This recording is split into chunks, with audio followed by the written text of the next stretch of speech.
Hey, what's up, y'all? This is Rodney, and I'm back, and I wanted to come and run my mouth for a quick second and talk about some of these Real Housewives girls, all right? Let's talk about this, okay? We're going to first talk about, this is according to the reality blurb. Candiace Dillard says Giselle is no one's friend but her own. Shades RHOP cast for using mom Dorothy for storyline, gives update on mom's relationship with Chris. In the last season of The Real Housewives of Potomac, Mia Thornton asks some uncomfortable questions during a conversation behind Candiace Dillard's back. Mia got Dorothy, Candiace's mom, to throw shade at her son-in-law, Chris. In the combo, I'm not going to say Mia got Dorothy to throw nothing. Dorothy did that on her own, okay? Mia ain't put no gun to Dorothy's head or a knife to her throat, okay, girl? Dorothy did it on her own, girl, willingly, happily, okay? In the combo, Dorothy said that Chris left his job to be a house husband. This sparked a major storyline for the season. In an interview with the Lip Service podcast, Candice addressed several issues. She first spoke about the drama between Giselle Bryant and Wendy Osefo. I love my girl Wen. I feel like they came at her unfairly, but I also think that I told someone that she thought that Giselle was her friend, and that was her mistake. Giselle is no one's friend but her own. She's loyal to Robin, yes, but she's also about the show, and she will do whatever, and she'll come for whomever if she thinks is going to make the show do well, which I respect. Someone said to me, you have to respect your villains, and I respect her for that. Candice also revealed where her husband stands with Dorothy. My mother was just at the house with us for Thanksgiving, and at first I was like, I don't even know if she can come to the house because they haven't talked. She was supposed to call him. She never called him. She comes to the house and she acts like everything is fine. And I was like, excuse me, ma'am, you need to apologize to Chris. So she finally did. But it was like, I'm sorry if I said anything that was disrespectful. But that's how black moms, Southern black moms, that's how they apologize. Girl, no, that's how she apologized because y'all let her apologize like that. Girl. We gonna start checking girls, mamas and all, okay?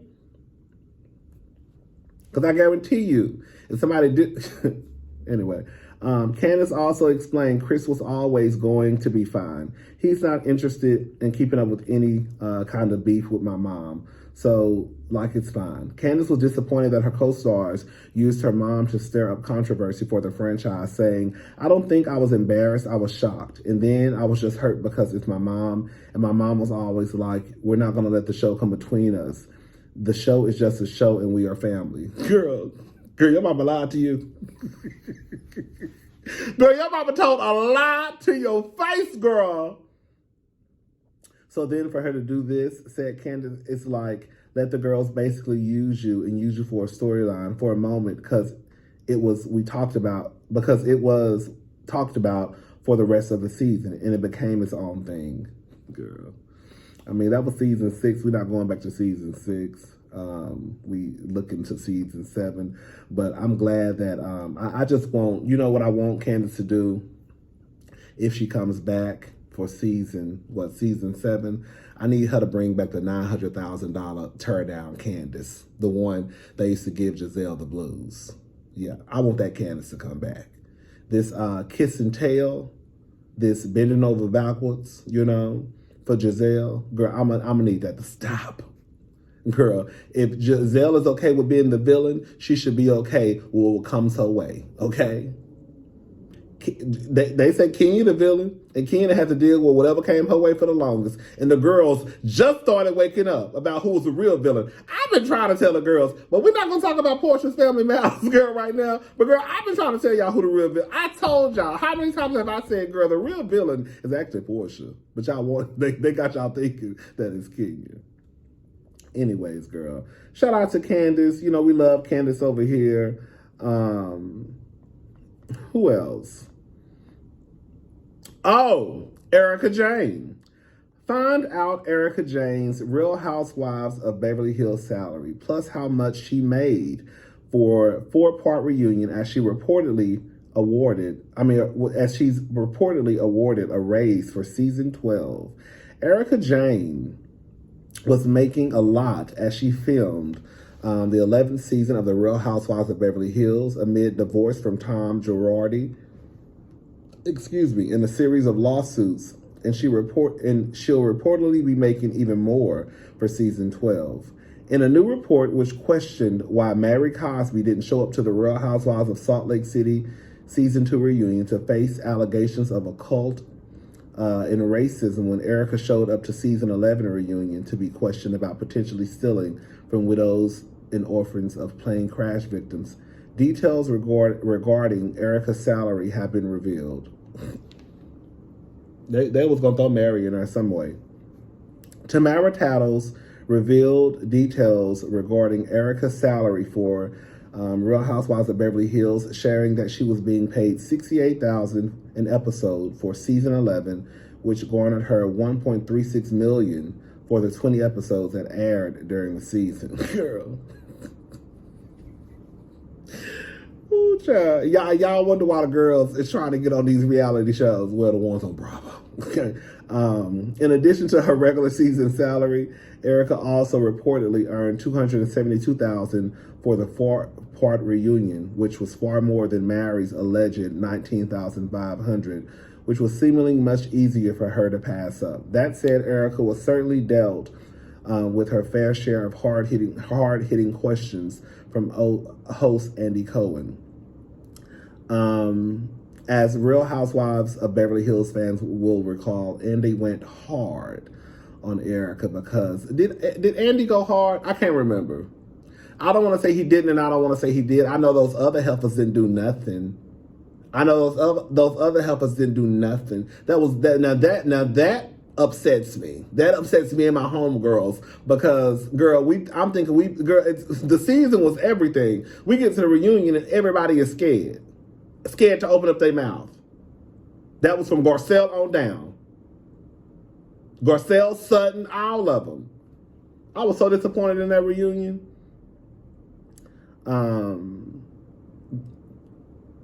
The network expected the 4-part special to be one of the highest rated reunions and encouraged him to go there with the cast member. I think I asked her everything. I mean, the viewers had amazing questions, and I feel we represented the tenor of what the viewers were feeling, he later said on his radio show. I thought it was fascinating, it was engaging, it was surprising, and we spoke about everything. I mean, I will say this much. You can say what you want to say about Erika Jayne. However, Erika Jayne deserves every penny that she's getting. Because last season, literally, was all about Erika Jayne. Literally the entire season. Probably, the first few episodes that passed by, it started off with Sutton and, Sutton and Crystal. And then that lasted for a few episodes, and then it went straight to Erika, and that lasted for the majority of the season. So again, you can say what you want to say about Erika, but girl, she was everybody's storyline last year.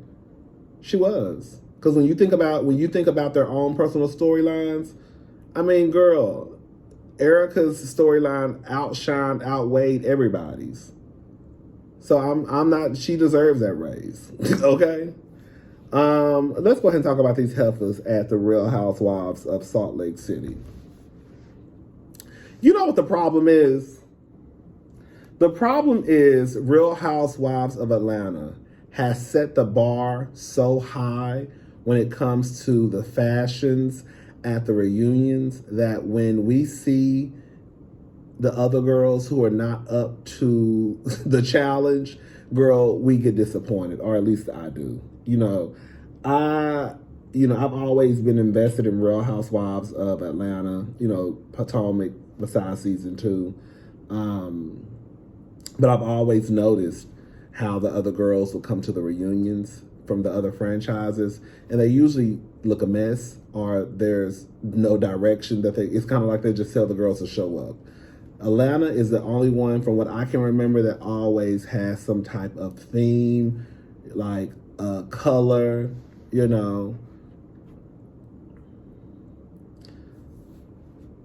don't know what's going on with Real Housewives of Salt Lake City. Girl, I don't have a favorite. I mean, I just felt like, girl, this is like this.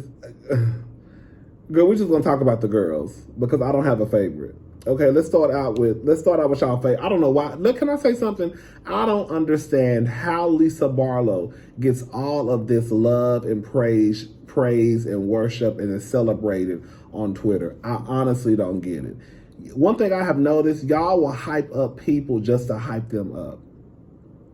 Like, girl, I don't know, girl. Lisa Barlow, girl, she really ain't no different than Lisa Rinna, quiet as it's kept, but y'all hate Lisa Rinna. It's weird to me. Like, you can have people who do the same exact stuff, and you hate one person and love the other person. Like, y'all swap now y'all hate Kenya. Now y'all love Kenya.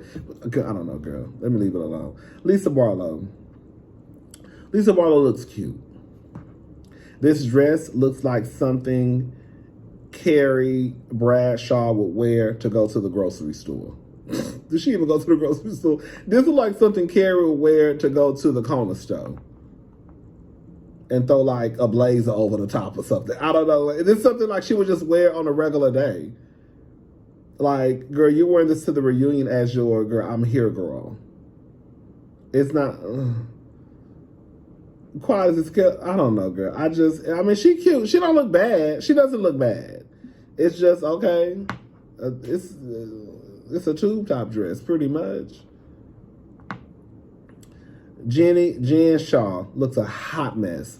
Jen, for you to, girl, you would have, girl, one would think with all that money you done stole, allegedly, from them people, girl, your fashions would have been a little bit, well, maybe, girl, that's the problem, girl. Girl, that's the problem. That's the problem. You ain't got that money no more. I just figured it out as we're talking, girl. Jen ain't got no money no more.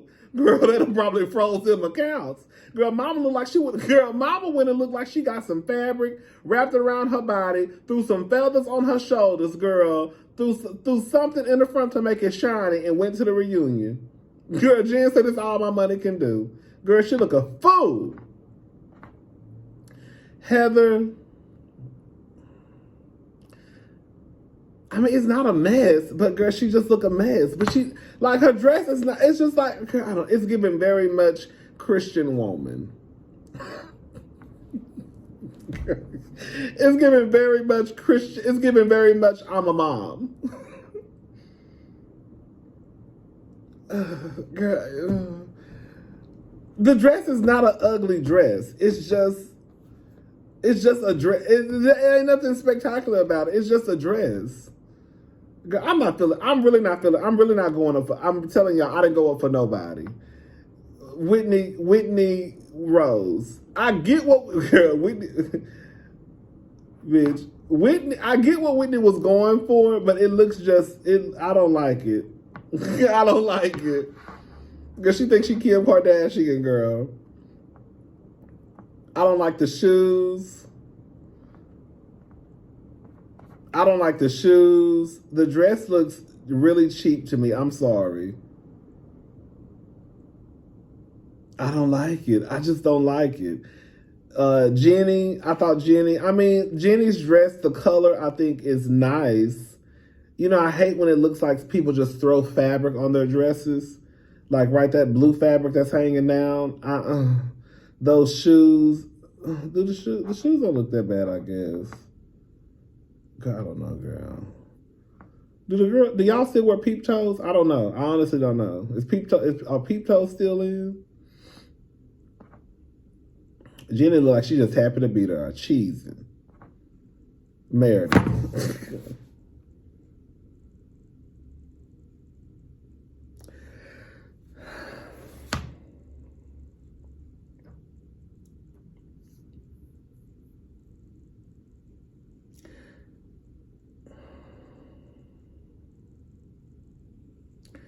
I think Meredith is one of those people where I think she tries to be so fashionable where it comes across as she's trying to be fashionable. Like, I think that blazer actually is not that bad looking, all BS aside. I'm trying to figure out what's going on with these pants. Maybe it's the pose. I don't know. I think everybody looks a mess, if you ask me. I think everybody looks the fool. Lisa don't look that bad. If I had to say who was the best dressed, I would just give it to Lisa. But girl, Quadras is kept. You can get that dress from Forever 21 or Charlotte Russe probably. What is that? A Christian Louboutin Hill?